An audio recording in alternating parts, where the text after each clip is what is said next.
الرحمن الرحیم۔ بینک سے متعلق بنیادی مسائل 3 ہیں۔ نمبر 1، جو لوگ بینک میں رقم جمع کرتے ہیں، یہ رقم جمع کرنا اس کی فقہی تکلیف کیا ہے؟ فقہ میں اس کو کون سا عقد کہا جاتا ہے؟ پھر جو عقد کہا جاتا ہے وہ جائز ہے یا ناجائز ہے؟ جو لوگ بینک میں پیسہ جمع کرتے ہیں، یہ جمع کرنا اس کی فقہی تکلیف کیا ہے؟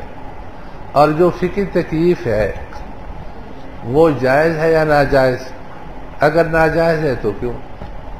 عدم جواز کی وجوہ کیا ہے؟ تو ایک مسئلہ ہمارا یہ ہوگا، اور یہ تکلیف ہم مجوزین سے پوچھیں گے۔ اپنی طرف سے اگر ہم کوئی عقد لگائیں گے تو وہ کہیں گے ہم اس عقد کو ماننے کے لیے تیار نہیں ہیں، ہم ان سے پوچھتے ہیں کہ اس کی فقہی تکلیف کیا ہے۔ دوسرا مسئلہ یہ کہ بینک کے پاس جب پیسے جمع ہو جاتے ہیں تو بینک اس سے کاروبار کرتا ہے۔ اب کسی کاروبار کے بارے میں ایک عالم دین، ایک مفتی صاحب جواز عدم جواز کا جو فتویٰ دیتا ہے وہ کن بنیادوں پر دیتا ہے؟ وہ بنیادیں کیا ہیں؟ پھر ان بنیادوں پر ہم بینک کے کاروبار کو پرکھیں گے کہ ان بنیادوں پر بینک کا کاروبار جائز ہے یا ناجائز ہے۔ اگر ناجائز ہے تو وہ وجوہ اور بنیادیں کیا ہیں؟ تیسرا مسئلہ یہ کہ جنہوں نے بینک میں پیسے جمع کیے ہیں اب وہ کل یا بعض پیسے نکلوا رہا ہے، تو یہ نکلوانا اس کی فقہی تکلیف کیا ہے؟ کون سا عقد ہو رہا ہے؟ پھر جو عقد ہو رہا ہے وہ جائز ہے یا ناجائز ہے؟ اگر ناجائز ہے تو عدم جواز کی وجوہ کیا ہے؟ بس یہ بنیادی 3 مسئلے بینک کے اندر ہیں۔ یہ تینوں مسئلے اگر آپ لوگ سمجھ لیں تو یہ سمجھو کہ آپ نے بینک کو سمجھ لیا۔ باقی اس کی شاخیں ہیں، پتے ہیں، ان کا سمجھنا کوئی مشکل نہیں۔ پہلا مسئلہ، جو لوگ بینک میں پیسے جمع کرتے ہیں، مجوزین حضرات فرماتے ہیں کہ یہاں 2 عقد ہو رہے ہیں، ایک عقد شرکت ہے، ایک عقد مضاربہ ہے۔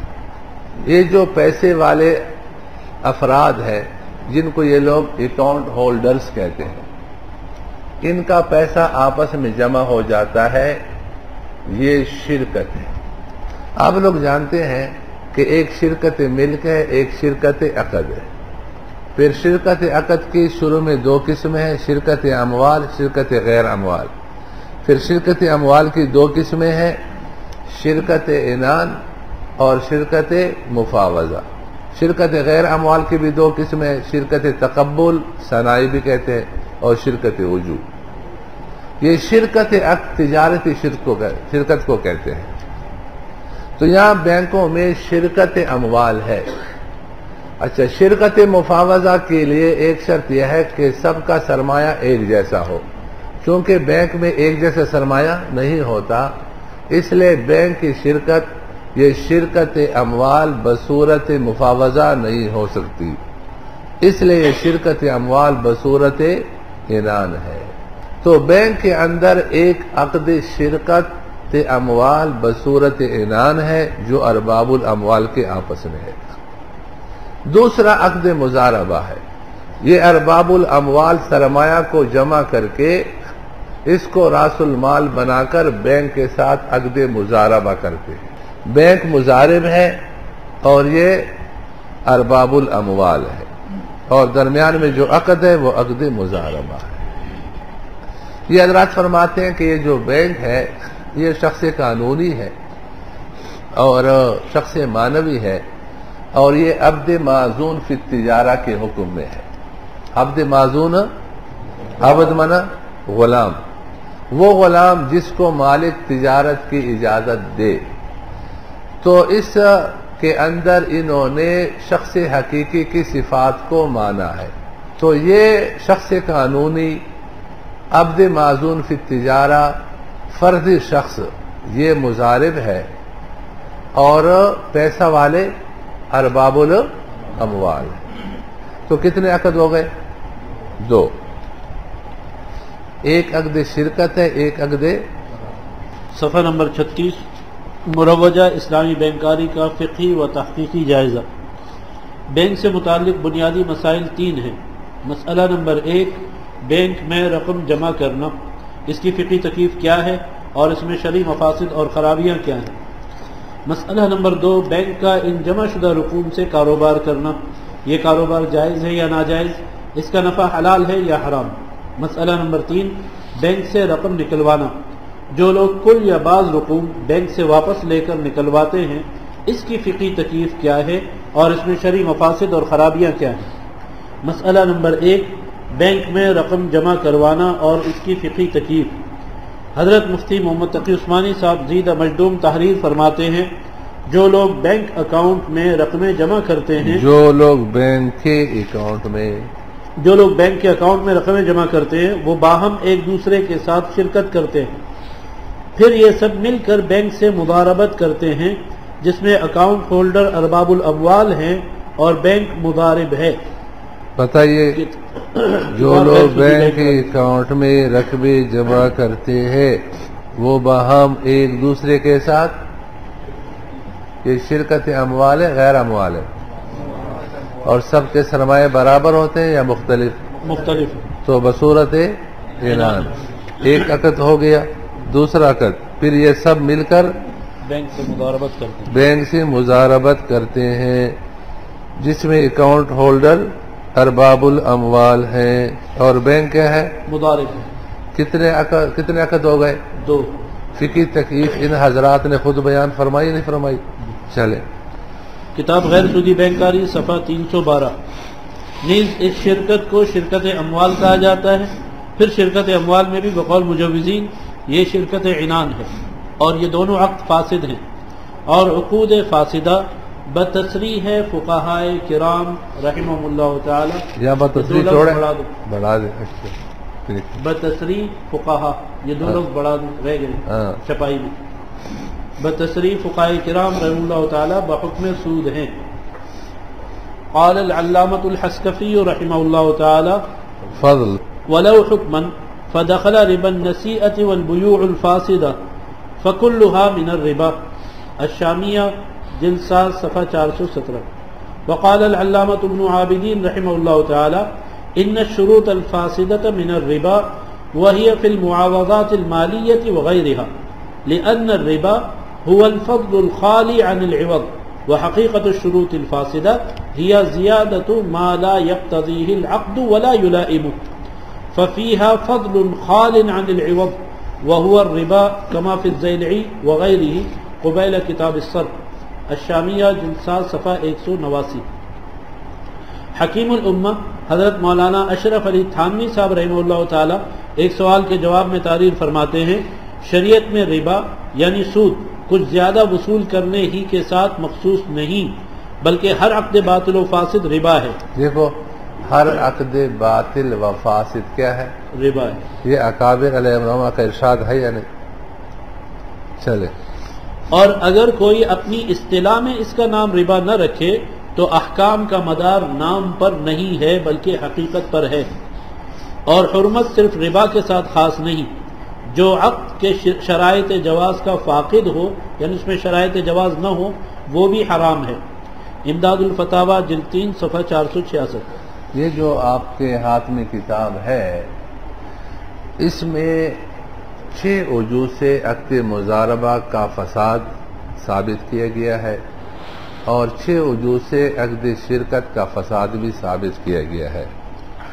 لیکن ان وجوہ سے قبل یہ مفتی مطیع اللہ سے اللہ جزائے خیر عطا فرمائے، ایک دفعہ انہوں نے فون کیا کہ اسلام آباد میں میزان بینک کا کوئی سیمینار کروا رہے ہیں تو وہاں اس کا مالک بھی آئے گا۔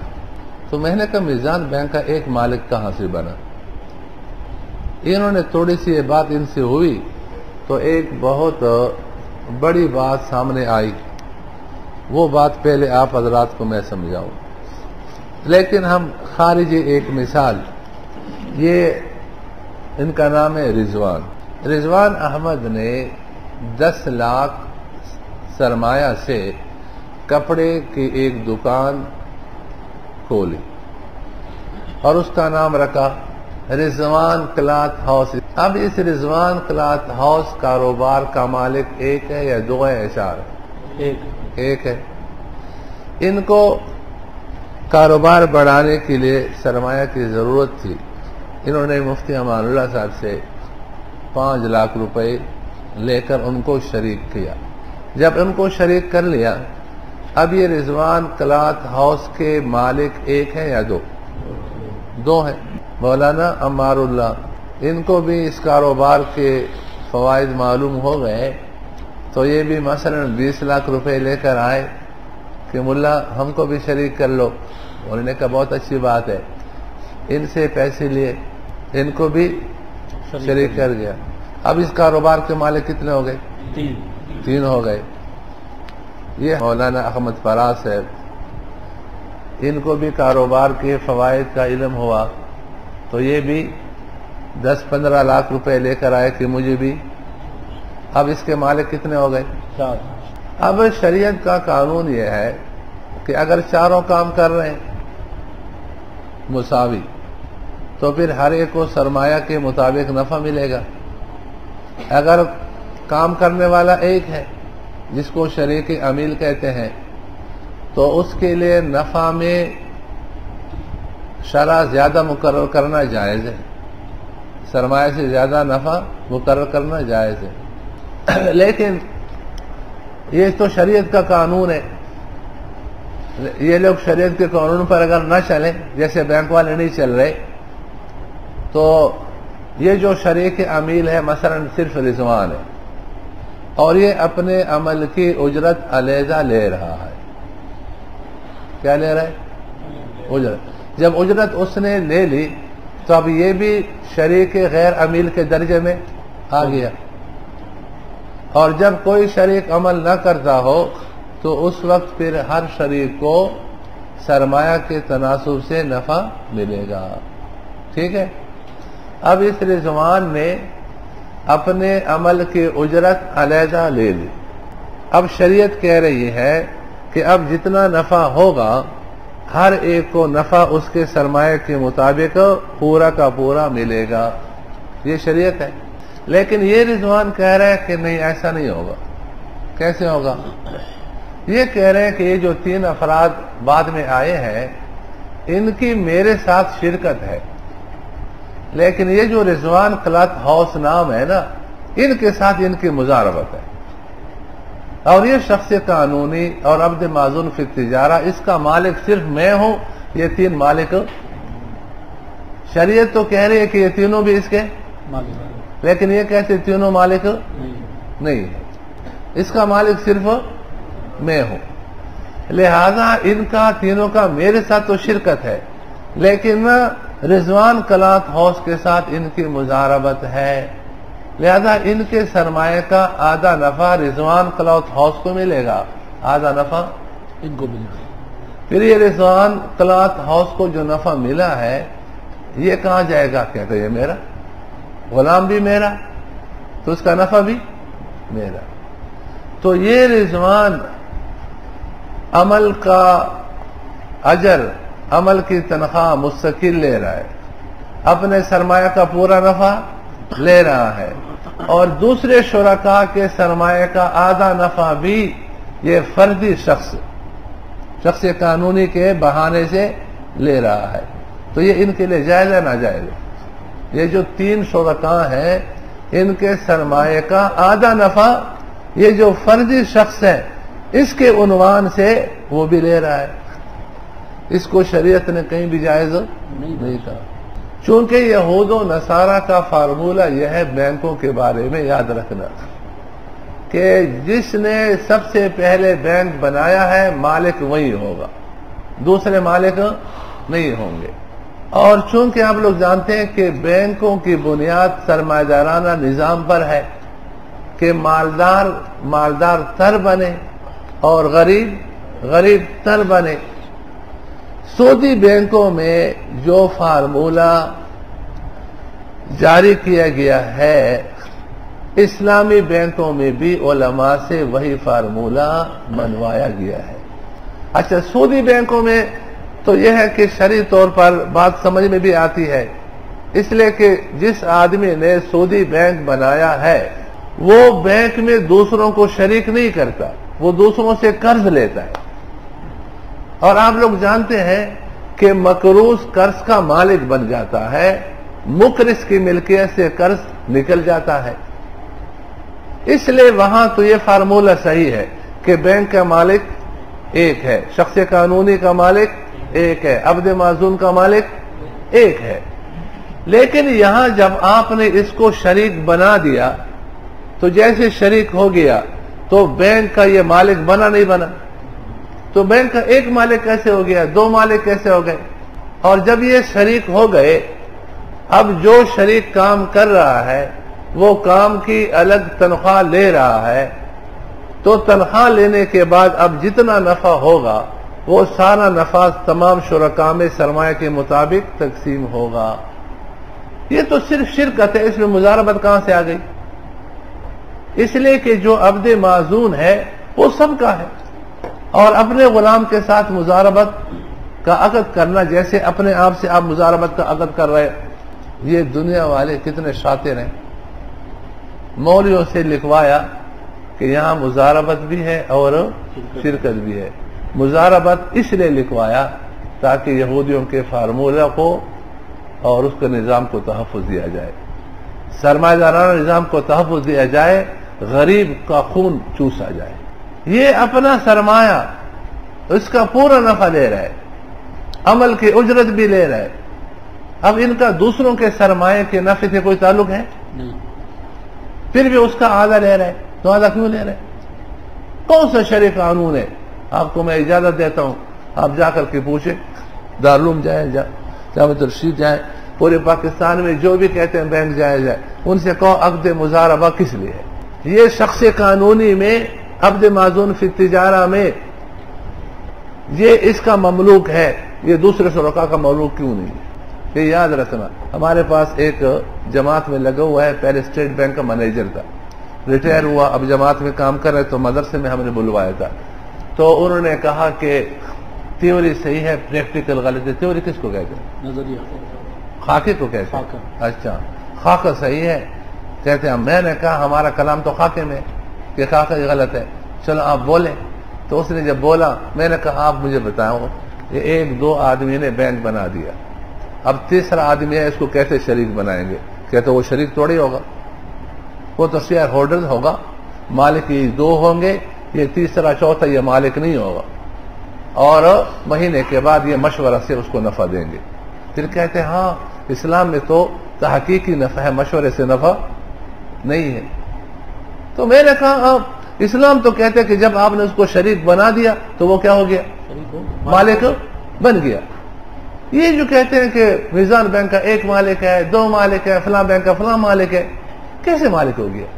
جب شرکت ہے، آپ نے جس سے پیسہ لیا اگرچہ اس کا سرمایہ کم ہو، والد کا انتقال ہو جاتا ہے، اس کی بیوی کا 1/8 حصہ بھی ہوتا ہے یا نہیں؟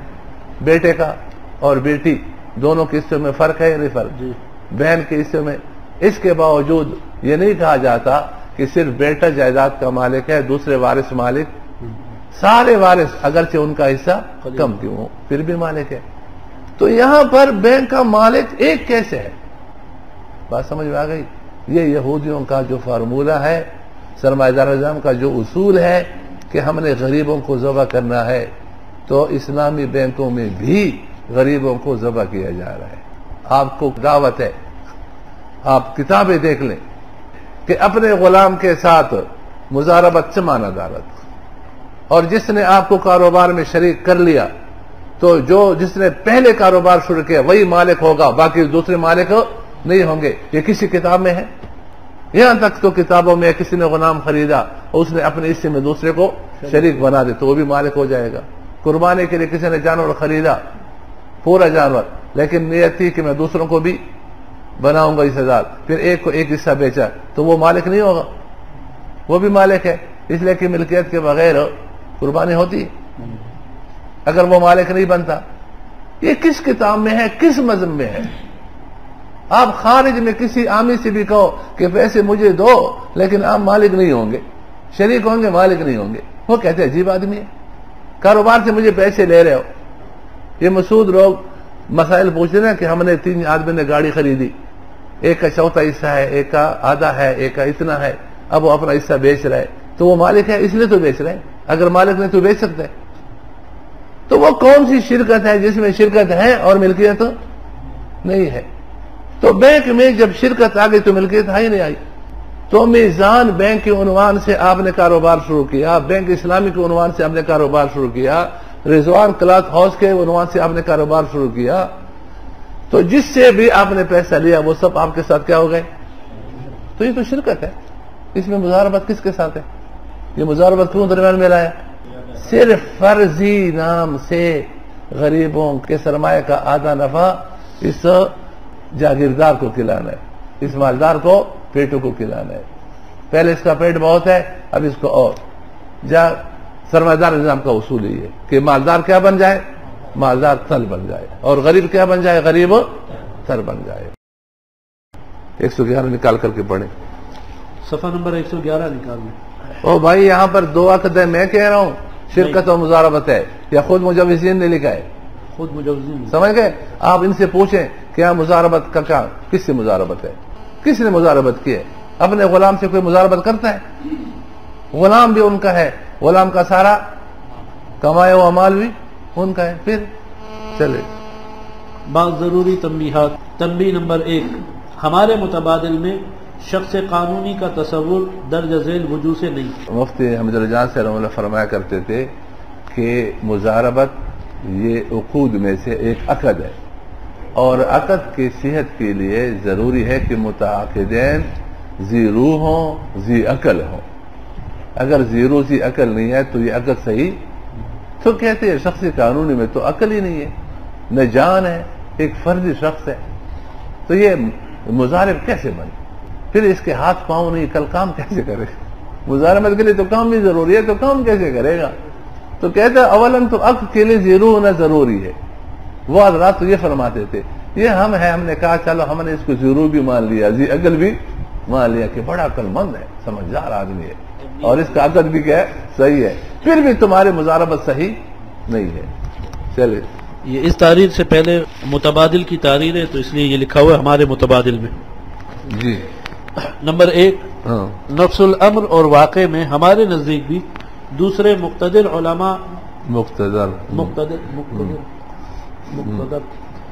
علماء کرام رحمۃ اللہ تعالیٰ کی تحقیق کے مطابق دلائل قاطعہ کے پیش نظر اس کا تصور باطل ہے، اگرچہ اس کتاب میں ہم نے ارخاء عنان کے طور پر اس کو تسلیم کر کے ان کے معاملات کے فساد اور بطلان کو ثابت کیا ہے۔ نمبر 2، شخص قانونی کے تصور سے بعض شرکاء پر ظلم ہے کہ ان کے سرمایہ کا آدھا نفع ایک فرضی تصور کی بنیاد پر ان سے لے کر دوسرے بعض ان شرکاء کو دیا جاتا ہے جو سرمایہ دارانہ نظام کے ماحول کے پروردہ اور پوری انسانیت کی دولت پر قبضہ کرنے کے خواہاں ہیں۔ دارالعلوم کے ایک مفتی صاحب نے خود لکھا ہے کہ یہ جو اسلامی بینکاری نظام ہے نا، یہ عوام کے فلاح بہبود کے لیے نہیں ہے۔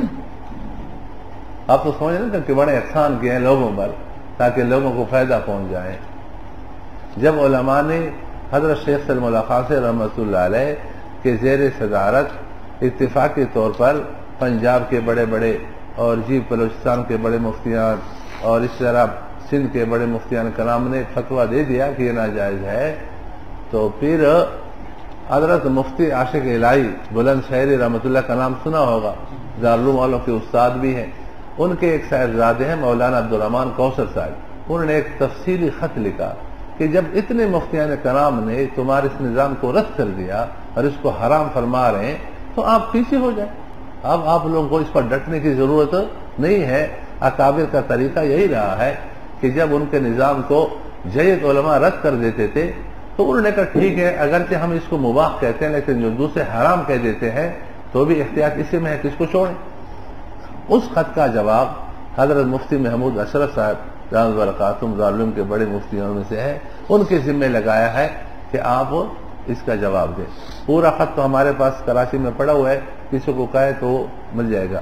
اس کا ایک اقتباس ہم نے یہاں پر نقل کیا ہے کہ جنہوں نے لکھا ہے کہ یہ بینک رفائی ادارے نہیں ہیں، عوام کے فلاح بہبود، اس کا ہم تو یہ سمجھ رہے تھے کہ عوام کی خیرخواہی کے لیے یہ ادارے بنائے گئے ہیں۔ پڑھیں۔ حضرت مولانا مفتی محمود اشرف صاحب زیدہ مجدوم تحریر فرماتے ہیں، یہ یعنی بینک کوئی عوامی فلاح کے ادارے نہیں ہیں جن کے پیش نظر عوامی فلاح ہو، یہ خالص تجارتی ادارے ہیں۔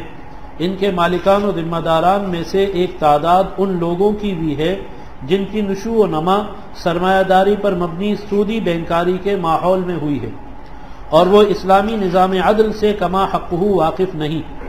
تجارتی ادارے ہونے کی بنا پر ان کا مقصد منافع حاصل کرنا ہے اور اپنی ٹھاٹ باٹ کی زندگی غیر معمولی تنخواہوں اور دیگر غیر معمولی سہولیات کو تحفظ دینا ہے، اور بسا اوقات خواہ جائز عقود ہی کے ذریعے یہ عوام کے روپے سے ان کو نفع تو کل عدم دیتے ہیں۔ دیکھو خود فرما رہے ہیں کل عدم دیتے ہیں۔ آپ لوگ علماء اصطلاحی الفاظ جانتے ہیں، کل عدم یعنی برائے نام، اتنا قلیل جس کے کوئی حیثیت نہیں، نہ ہونے کے برابر۔ اور بسا اوقات خواہ جائز عقود ہی کے ذریعے یہ عوام کے روپے سے ان کو نفع تو کل عدم دیتے ہیں، اپنے نفع کا خاص اہتمام کرتے ہیں۔ سمجھ گئے؟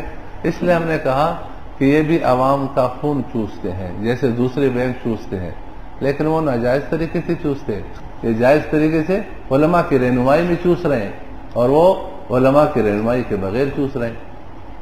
باقی آپ لوگوں کو پتہ چلا کہ چوستے کس طرح ہیں کہ بیچ میں مضاربت ڈال دی تاکہ آدھا نفع اس سے لے کر اس کو دیا جائے۔ پڑھیں۔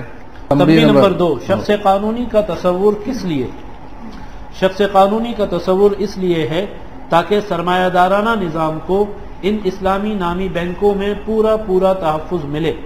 تفصیل اس کی یہ ہے کہ اگر مشترک کاروبار کے لیے شخص قانونی کا وجود ضروری ہے اور یہ کاروبار میں شریک افراد کے لیے بمنزلہ عبد معزول فی التجارہ ہے، تو پوچھنا یہ ہے کہ اس کی کیا دلیل ہے کہ ان شرکاء میں سے بعض کا تو یہ عبد معزول فی التجارہ ہے اور عقد مضاربہ کے عنوان سے اس کے پاس جو نفع آئے گا وہ ان بعض ہی کو ملے گا، اور سب شرکاء کے لیے عبد معزول فی التجارہ نہیں تاکہ اس کے نفع سے سب شرکاء مستفید ہوں۔ اس شخص قانونی کی تجویز کی وجہ سے سرمایہ دارانہ نظام کا یہ اعجوبہ بھی ماننا پڑے گا کہ مثلا جس کاروبار میں 1000 افراد شریک ہوں تو اس کاروبار کے ملاک یعنی مالک 1000 نہیں ہوں گے، بلکہ وہ بعض شرکاء ہوں گے جن کو سرمایہ دارانہ نظام میں شخص قانونی کا مالک بنایا گیا ہے۔ نیز یہ بھی ایک عجوبے سے کم نہیں کہ جن شرکاء کا سرمایہ اور حصہ کم ہے وہ مالک نہ ہوں اور جن کا حصہ زیادہ ہے وہ مالک ہوں۔ دیکھیے کسی کا والد فوت ہو جائے اور اس کے ورثہ میں ماں، بیوہ، بیٹے، بیٹیاں وغیرہ وغیرہ ہوں تو یہ تمام اس کے طریقہ اور جائیداد کے ہر جز کے مالک اور اس میں شریک ہیں، اگرچہ حصے کا تناسب مختلف ہو، کسی کا زیادہ اور کسی کا کم۔ جبکہ سرمایہ دارانہ نظام کا کمال دیکھیے کہ شخص قانونی کا مفروضہ تراش کر صرف ان بعض کو جن کا حصہ دوسروں سے زیادہ ہے کو مالک بنا دیا جاتا ہے۔ الحاصل شخص قانونی کے تصور اور تجویز کے ذریعے نادانستہ طور پر سرمایہ دارانہ نظام کو تحفظ دینا معلوم ہوتا ہے، کیونکہ یہ تصور درجہ ذیل مفاسد بدیہیہ کو مستلزم ہے۔ نمبر 1، مشترک کاروبار اور مشترک عبد معزول فی التجارہ کے بعض منافع سے بعض شرکاء کو محروم کرنا۔ نمبر 2، بعض شرکاء کی ملکیت کو بعض مملوکات میں نہ ماننا۔ نمبر 3، قلیل حصے کے ملاک کو مالک نہ ماننا۔ تو پہلی بات 6 وجوہ سے ہٹ کر یہ ہے کہ یہاں 2 عقد کہنا یہ محل نظر ہے، یہاں مضاربت کے عقد کو سرمایہ دارانہ نظام کو تحفظ دینے کے لیے گھڑا گیا ہے، ورنہ شریعہ شرعاً اس کی کوئی ضرورت نہیں ہے۔ اب آئیے مضاربت کے وجوہ فساد اور شرکت کے وجوہ فساد میں دونوں کو ساتھ لے کر چلتا ہوں تاکہ آپ کے لیے آسانی اور وقت کم لگے۔ خارجی ایک بات ذہن میں رکھے، یہ حضرات فرماتے ہیں کہ مضارب ایک ہے، رب المال ایک ہے، تو یہ مضاربت جائز ہے، اس میں کسی کا اختلاف نہیں۔ اسی طریقہ پر اگر مضارب ایک ہے، ارباب الاعمال کئی ہیں، بہت سارے ہیں، تو یہ بھی جائز ہے، ہم نے کہا یہ بھی جائز ہے، لیکن اس میں شرعی قانون کیا ہے؟ اچھا، یہ حضرات یہ فرما رہے ہیں کہ جب مضارب ایک ہو، ارباب الاموال بہت ہوں، تو یہ لازم نہیں ہے کہ ہر رب المال کے ساتھ شرع منافع ایک رکھے، اس کو مختلف رکھنا بھی جائز ہے۔ مثلا جیسے رضوان احمد یہ مضارب ہے، ان کا ایک رب المال مفتی امان اللہ صاحب ہے، اس کے ساتھ انہوں نے شرع یہ طے کی کہ 50% نفع تیرا ہوگا، 50% میرا ہوگا۔ مولانا عمار اللہ صاحب کے ساتھ انہوں نے طے کیا کہ 60% میرا ہوگا، 40% تیرا ہوگا، یہ مختلف ہے۔ احمد فراز بھائی کے ساتھ طے کیا کہ 70% میرا ہوگا، 30% تیرا ہوگا، یہ مختلف شرح انہوں نے طے کی، یہ بھی جائز ہے۔ اور بینک ایسا کرتا ہے، کیوں کرتا ہے؟ وہ بھی اس کی مجبوری ہے۔ وہ کہتے ہیں کہ سودی بینک جن لوگوں سے قرض لیتا ہے تو بعض کو سے قرض لے کر کے شرع سود زیادہ دیتا ہے، بعض کو کم دیتا ہے، تو ہم اس کے ساتھ قدم قدم پر چلیں گے۔ اچھا، اس نے جو قرض لینے کے لیے پالیسیاں بنا رکھی ہیں، انہوں نے یہاں کاروبار کی وہی پالیسیاں بنائی ہیں۔ جیسے وہاں 1 سال کے لیے قرض لیتے ہیں، 2 سال کے لیے لیتے ہیں، 5 سال کے لیے، 1 مہینے کے لیے قرض نہیں لیتے، تو یہ بھی 1 مہینے کے لیے نہیں لیتے، جیسے ان کی پالیسیاں ہیں۔ پھر وہ 1 سال کے لیے قرض کو جو شرع سود ہے وہ کم ہے، 2 سال کے لیے قرض ہے تو اس کے شرع سود زیادہ ہے، 3 سال کا اس سے زیادہ ہے، 4 سال کا اس سے بھی۔ تو اسی طریقہ پر یہ بھی ارباب الاموال کے ساتھ شرع نفع مختلف رکھتا ہے، تو یہ جائز ہے۔ اب ایسی صورت میں یہ مختلف شرع انہوں نے رکھی ہے، تو یہ مختلف شرع تقسیم کیسے کرے گا؟ تو شریعت کہہ رہی ہے کہ ان کے پاس جب نفع آ جائے تو پہلے وہ نفع سرمایہ پر تقسیم کرے۔ مفتی امان اللہ صاحب کے سرمایہ کے مثلا نفع 10,000 روپے آیا، مولانا عمار کے سرمایہ کے نفع مثلا 20,000 آیا، مولانا احمد فراز کے سرمایہ کا نفع 30,000 آیا۔ اب جن کا سرمایہ 10,000 ہے، اب ان کے ساتھ شرع کیا ہے؟ 50-50، 5,000 ان کو دے، 5,000 خود لے لے۔ ان کا نفع آیا تھا مثلا 20,000 آیا تھا، تو 20 میں سے 60% خود لے گا، 40% اس کو دے گا، ہاں، تو 12 اس کو لے گیا اور 8,000 اس کو دے دیا۔ ان کا 30 تھا تو ان کو 70% خود 30% دینا تھا، تو 3,000 9,000، 21 حصہ ہوگا، 9,000 اس کا ہو جائے گا۔ اس طرح کرے گا۔ اگر مضارب ایک ہے اور ارباب الاموال مختلف ہیں اور شرع نفع بھی مختلف ہیں، تو شرعی اصول یہ ہے کہ پہلے نفع کو سرمایہ پر تقسیم کیا جائے گا، پھر ہر سرمایہ کا نفع طے شدہ شرع کے مطابق تقسیم کیا جائے گا۔ یہ آپ چاروں مذہب میں کسی بھی مذہب میں نہیں پائیں گے کہ نفع کو دنوں پر تقسیم کیا جائے گا۔ یہ کسی کتاب میں پڑھا ہے؟ کبھی نفع دنوں پر تقسیم نہیں ہوگا۔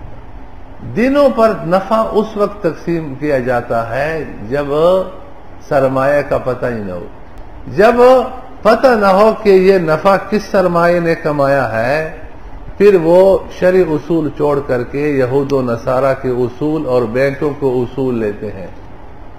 جو سودی بینک ہیں ان میں جو سود دیا جاتا ہے وہ دنوں پر دیا جاتا ہے۔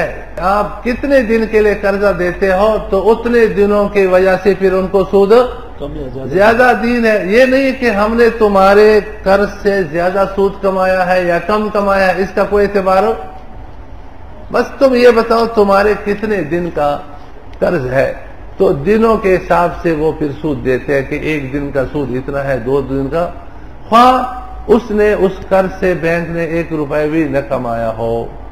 اسلامی بینک اگر یہ شرعی تجارت ہے اور مضاربت ہے تو چاہیے کہ بینک نفع کو پہلے کس پر تقسیم کرے؟ سرمایہ پر تقسیم کرے، لیکن یہ سرمایہ پر اس وقت تقسیم کر سکتا ہے جب اس کو پتا ہو کہ یہ نفع اتنے سرمایہ نے کمایا ہے. اور اس علم کے لیے دو باتیں ضروری ہیں کہ ابتدائی تجارت سے لے کر حساب تک، تقسیم منافع کی تاریخ تک سرمایہ ایک ہو، معلوم ہو، ایک بھی ہو اور معلوم بھی اور یہ چلا ہو. مثلا 10 لاکھ ہے اور پورا مہینہ 10 لاکھ سے تجارت ہو گئی، پھر آپ نے حساب لگایا تو مالیت 12 لاکھ تھی، تو کتنا کمایا؟ 2 لاکھ. تو یہ 2 لاکھ نفع آپ نے کمایا ہے 10 لاکھ پر، لہذا پہلے 10 لاکھ پہ تقسیم کرو کہ فی لاکھ کتنا نفع آتا ہے. لیکن بینک میں یہ کسی کو بھی معلوم نہیں ہے کہ مہینے کے بعد یا سال کے بعد جو ہم نفع تقسیم کر رہے ہیں یہ کس سرمایہ نے کمایا ہے. بینک کے حسابات کرنے والا، محاسب حساب کرنے والا، وہ اس کے ساتھ ہم بیٹھے تھے میزان میں، بینک میں، وہاں مسجد میں. تو میں نے کہا کہ آپ مہینے کے بعد جو نفع تقسیم کر رہے ہیں تو آپ یہ بتا سکتے ہو کہ یہ کس سرمایہ کا نفع ہے؟ اس لیے کہ آپ کے بینک میں تو ہر دن کا سرمایہ جزا ہے. اس نے کہا کہ ہر دن ہر گھنٹے کا جزا ہے. میں نے کہا جب ہر گھنٹے کا جزا ہے تو آپ یہ کس سرمایہ پر تقسیم کر رہے ہیں؟ اس لیے بینکوں میں جو نفع تقسیم ہوتا ہے وہ سرمایہ پہ تقسیم نہیں ہوتا. کس پہ تقسیم ہوتا ہے؟ دنوں پہ تقسیم ہوتے ہیں. تو دنوں پر کس قانون میں، کس مذہب میں ہے؟ کوئی فقہ کی ضعیف روایت پیش کرے. اس لیے میں نے کہا کہ یہ بدیع باتیں ہیں، ان میں جو غلطی ہے وہ کیا ہے؟ بدیع ہے. کس کتاب میں ہے کہ دنوں پر نفع تقسیم ہوگا، سرمایہ پر تقسیم؟ ہر کتاب میں یہ ہے کہ سرمایہ پر نفع تقسیم ہوگا. آپ نے مضاربت میں پڑھا ہوگا کہ پہلے راس المال نکالو، جب راس المال نکل گیا رب المال کو مل گیا، اب جو بچے گا وہ نفع ہوگا. ایسا ہے یا نہیں؟ اب اس کو پتہ ہی نہیں ہے کہ میں نے پورا مہینے جو راس المال سے کام کیا ہے تو یہ کتنے راس المال سے کیا ہے. اس لیے کہ ہر دن کا راس المال ہر گھنٹے کا راس المال الگ ہے، اور ہر گھنٹے کا حساب رکھنا کہتے ہیں ہمارے بس کی بات نہیں ہے، وہ رکھ ہی نہیں سکتے. فقی والی کی ہاں منطقی نہیں ہے، فقی ہے. ہاں انہوں نے لکھا کہ فقی منطقی باریکی. میں نے کہا منطقی نہیں لیکن فقی باریکی کا تو لحاظ رکھنا ضروری ہے نا. انہوں نے لکھا کہ منطقی باریکی کا، تو میں نے کہا منطقی نہیں لیکن فقی باریکی کا تو اعتبار ہے. فقہ میں یہ ہے نہیں کہ سرمایہ پہ تقسیم ہوگا، تو سرمایہ کا پتہ ہی نہیں کس سرمایہ نے کمایا ہے. اس لیے ائمہ اربعہ رحمۃ اللہ پر متفق ہے کہ مدت تجارت کا سرمایہ معلوم ہو. اگر معلوم نہیں ہے تو پھر یہ جائز نہیں ہے. اور یہ بدیہی بات بھی ہے. وجہ یہ لکھی ہے کہ شرکت میں، مضاربت میں چونکہ نفع کو تقسیم کیا جاتا ہے اور نفع مقصود ہوتا ہے تو نفع کا معلوم ہونا ضروری ہے. اور جب سرمایہ معلوم نہیں ہے جس سے تجارت کی جائے تو نفع معلوم نہیں ہو سکتا. اس لیے فرمائیے تجارت جائز. اور چاروں مذاہب کا اس بات پر اتفاق ہے. اچھا یہ جو میں نے کہا نا کہ یہ لوگ دنوں پر تقسیم کرتے ہیں، ہم نے وہی محاسب سے کہا کہ اگر کسی نے 25 تاریخ میں آپ کو پیسے دیے، مثلا 1 کروڑ روپے، اور 25 تاریخ کے بعد بینک نے کوئی کاروبار نہیں کیا، چھٹی آ گئی، عید کی چھٹیاں ہیں، اتوار ہے اور ہفتہ ہے، فلاں فلاں ہے، تو اب میں نے کہا کہ ان کو 5 دنوں کا نفع ملے گا نہیں ملے؟ کہتے ملے گا، اس لیے کہ وہ دنوں پر تقسیم کرتے. تو میں نے کہا ان کے آنے کے بعد تو بینک نے 1 روپے بھی نہیں کمایا. کہتے جو پہلے کمایا ہے. میں نے کہا وہ تو پہلے جن کا پیسہ لگا ہوا ہے ان کا حق ہے.